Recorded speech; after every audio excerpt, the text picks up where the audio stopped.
এটা ভিয়েতনাম মালটা। লেবুর সাইজ দেখেছেন? এই গাছটি থাই মিষ্টি আমড়ার গাছ। কি পরিমাণ ফল ধরে রয়েছে। এটা বাড়িফোর আমের গাছ। গাছের পাতা দেখেছেন? আর কিছুদিনের মধ্যেই ডরমেন্ট পিরিয়ডের মধ্যে চলে যাবে। গোটা গাছের গ্রোথ দেখুন।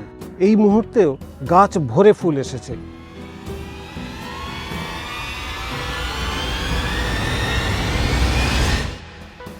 নমস্কার বন্ধুরা, রাজ গার্ডেন্সে আপনাদেরকে স্বাগত।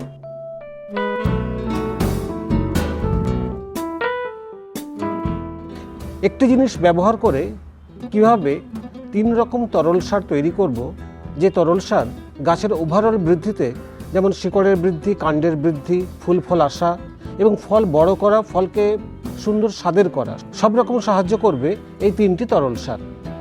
সহজে কি করে সেই তরল সার আমরা তৈরি করব, সেই কথাই আলোচনা করব আজকের ভিডিওতে। ভিডিওটি শেষ পর্যন্ত মন দিয়ে দেখুন, জানতে পারবেন নতুন কিছু।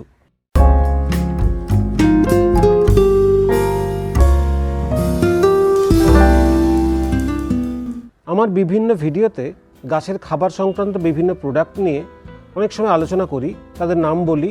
দামটা একটু বেশি হওয়ার জন্য অনেকে সেই প্রোডাক্টটা কিনতে পারেন না। ফলে আমরা যদি এইরকমভাবে সহজে, খুব কম খরচে এবং খুব কম পরিশ্রমে এই রকম তরল সার বাড়িতে বানিয়ে নিতে পারি, তাহলে কিন্তু এই সমস্ত দামি প্রোডাক্ট খুব একটা প্রয়োজন হবে না।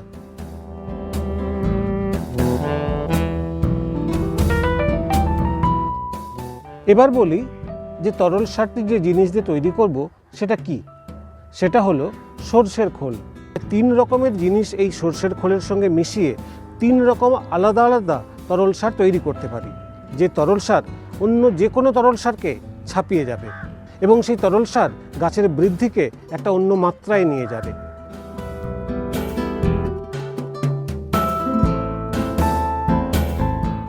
প্রথমে মূল তরল সারটা তৈরি করে নিচ্ছি। তার জন্য আমি নিয়েছি 100 গ্রাম সরষের খোল। 100 গ্রাম সরষের খোলকে 1 লিটার জলে 4-5 দিন ভিজিয়ে রাখতে হবে। তারপরে যে তরল সারটা পাওয়া যাবে, এই বালতিতে 15 লিটার জল রয়েছে। 15 লিটার জলের সঙ্গে এই তরল সারটা মিশিয়ে নিতে হবে, তাহলে আমার খোল পচা জলটা তৈরি হয়ে যাবে। এটা হচ্ছে মূল সার। সরষের খোল ন্যাচারাল নিউট্রিয়েন্ট হিসেবে কাজ করে। এটি গাছের প্রয়োজনীয় পুষ্টি, যেমন ক্রুড প্রোটিন সহ বিভিন্ন ধরনের ম্যাক্রো ও মাইক্রো নিউট্রিয়েন্টের চাহিদা পূরণ করে। এটি সয়েল কন্ডিশনার এবং গ্রোথ প্রমোটার হিসেবে কাজ করে বলে শিকড়ের বৃদ্ধি দুর্দান্ত হয়। ফলে গাছের বৃদ্ধির সঙ্গে সঙ্গে ফুল ফল বড় হয় এবং পাতার মধ্যে একটা শাইনি ভাব আসে। এটা বাড়িফোর আমের গাছ। গাছের পাতা দেখেছেন কত বড়, গাঢ় এবং সবুজ। গোটা গাছের গ্রোথ দেখুন। সরষের খোল যেহেতু সম্পূর্ণ জৈব, এর মধ্যে থাকা নিউট্রিয়েন্টস গাছ ধীরে ধীরে গ্রহণ করতে পারে। সেই কারণেই কুইক কম্পোস্ট হিসেবে বাকি উপাদানগুলি ব্যবহার করব। তরল সার যেদিন গাছে প্রয়োগ করা হবে, সেদিন এর সঙ্গে মেশাতে হবে হিউমিক অ্যাসিড। এইরকম একটা চামচ নিয়ে আমাকে 10 গ্রাম হিউমিক অ্যাসিড এই তরল সারের সঙ্গে মিশিয়ে দিতে হবে।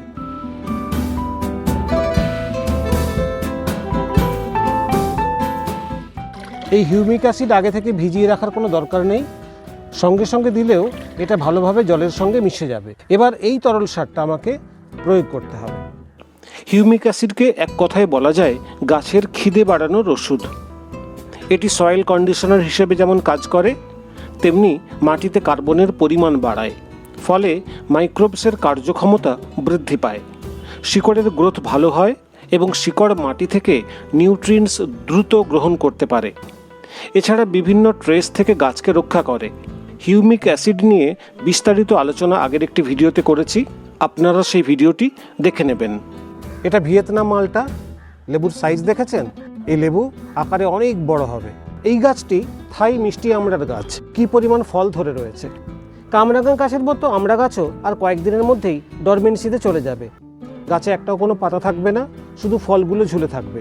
যেহেতু গাছে ফল থাকবে, তাই সেই ফলগুলোকে বড় করার জন্য আমাদেরকে কিন্তু তরল সার দিয়ে যেতে হবে।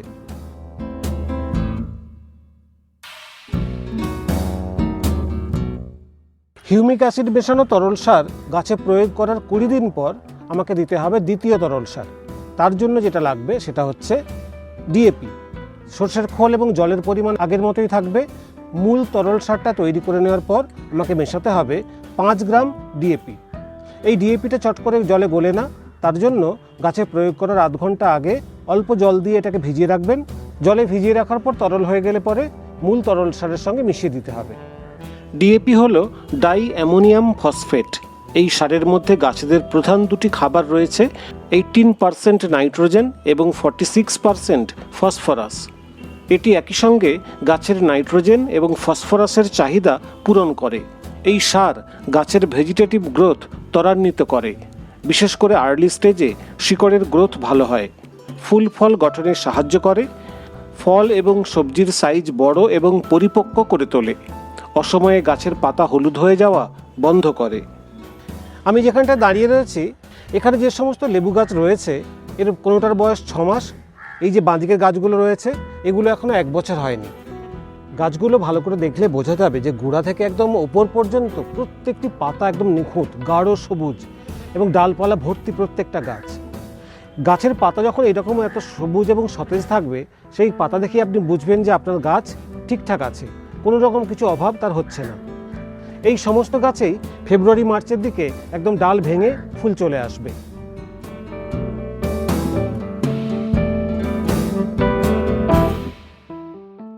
দ্বিতীয় তরল সার প্রয়োগ করার 15-20 দিন পর দিতে হবে তৃতীয় তরল সার। সেই তরল সার তৈরি করার জন্য আমাদের যেটা লাগবে সেটা হচ্ছে 0050। সর্ষের খোল এবং জলের পরিমাণ একই থাকবে। যেদিন গাছেই তরল সার প্রয়োগ করা হবে সেদিন এর সঙ্গে মিশিয়ে নিতে হবে 5 গ্রাম পটাশিয়াম সালফেট। এনপিকে 0050 আসলে পটাশিয়াম সালফেট। পটাশিয়ামের পাশাপাশি এর মধ্যে সালফারও থাকে। পটাশিয়াম এবং সালফার গাছের জন্য গুরুত্বপূর্ণ ভূমিকা পালন করে। ফটোসিনথেসিসের হার বাড়িয়ে গাছকে সতেজ এবং স্বাস্থ্যবান করে তোলে। গাছে ম্যাক্সিমাম ফুল ফল ধরাতে সাহায্য করে। শুধু তাই নয়, তাদের আকার আকৃতি এবং রং ঠিক রাখে। ফলের মিষ্টতা বাড়িয়ে তোলে। রুট জোনের কাছাকাছি মাটির পিএইচ মেনটেন করে পটাশিয়াম। মাটির ক্ষতিকারক সল্ট যেমন সোডিয়াম এবং ক্লোরিন রিমুভ করতে সাহায্য করে এবং গাছের রোগ প্রতিরোধ ক্ষমতা বাড়িয়ে তোলে। থাই মিষ্টি কামরাঙার গাছ আর কিছুদিনের মধ্যেই ডরমেন্ট পিরিয়ডের মধ্যে চলে যাবে। এই মুহূর্তেও গাছ ভরে ফুল এসেছে। গাছের ডাল এবং পাতার থেকে ফুলের সংখ্যাই বেশি।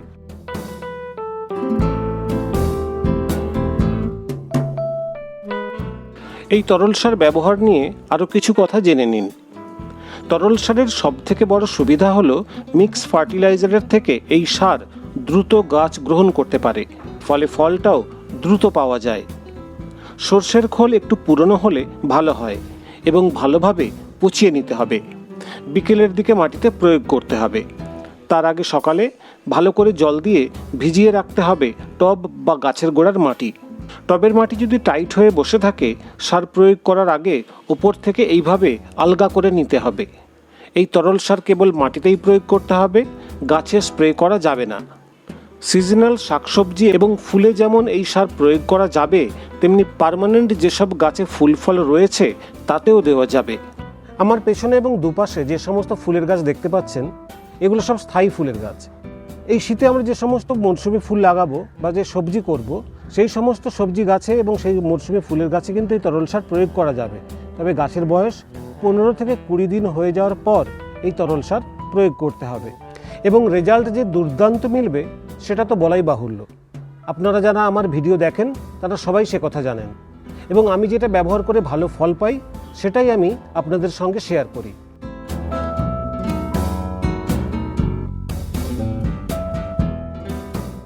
আম এবং লেবু গাছগুলিতে এই নভেম্বরে তরল সার দিয়ে 2-3 মাসের জন্য বন্ধ রাখতে হবে, কারণ সামনেই আমের মুকুলের সিজন, তাই নাইট্রোজেন জাতীয় খাবার দেওয়া যাবে না। আবার লেবু গাছ সহ বেশ কিছু গাছ ডরমেন্সিতে চলে যাবে, তাই ডিসেম্বর থেকে এই সার প্রয়োগ করার দরকার নেই। সময় বাঁচানোর জন্য কখনোই একসঙ্গে এই 3টি উপকরণ মিশিয়ে তরল সার তৈরি করবেন না, কারণ প্রতিটি তরল সারই প্রচণ্ড রিচ ফার্টিলাইজার। একসঙ্গে দিলে গাছের উপকারের থেকে ক্ষতি বেশি হবে। বন্ধুরা, এই ছিল আজকের ভিডিও। আশা করি ভিডিওটি আপনাদের সবার খুব ভালো লেগেছে। ভিডিওটি সবাই লাইক এবং শেয়ার করবেন, ফলো করবেন রাজ গার্ডেন্সের ফেসবুক পেজ। আর এরকম ভিডিও আরও পেতে চাইলে আমার চ্যানেলটি সাবস্ক্রাইব করে অল নোটিফিকেশান বেল অন করে নেবেন, যাতে রাজ গার্ডেন্সে কোনো ভিডিও আপলোড হলে আপনি জানতে পারেন। নমস্কার।